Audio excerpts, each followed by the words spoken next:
पोंभुर्णा तालुक्याचा गौरव वाढवण्यासाठी जनतेसोबत ठामपणे उभा आमदार सुधीर मुनगंटीवार।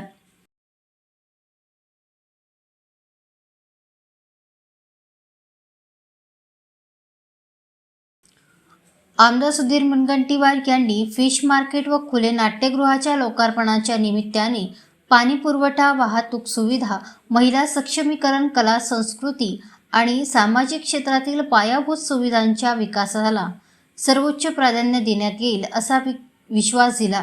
नागरिकांच्या मूलभूत गरजांपासून ते शहराची आणि तालुक्याची सांस्कृतिक ओळख जपण्यापर्यंत सर्वच आघाड्यांवर पोंभुर्ण्याची विकास प्रक्रिया अविरत सुरू राहील।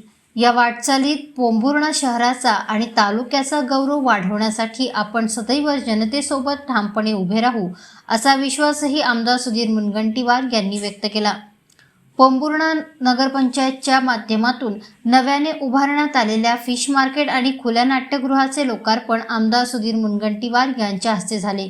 यावेळी नगराध्यक्ष सुलभा पिपरे, महिला प्रदेश सरचिटणीस अलका आत्राम, सार्वजनिक बांधकाम विभागाचे कार्यकारी अभियंता मुकेश टांगले, उपअभियंता सारंग गोगाटे, मुख्य अधिकारी निखिल लांडगे तसेच सर्व नगरसेवक, नगरसेविका व नागरिकांची मोठ्या संख्येने उपस्थिती होती।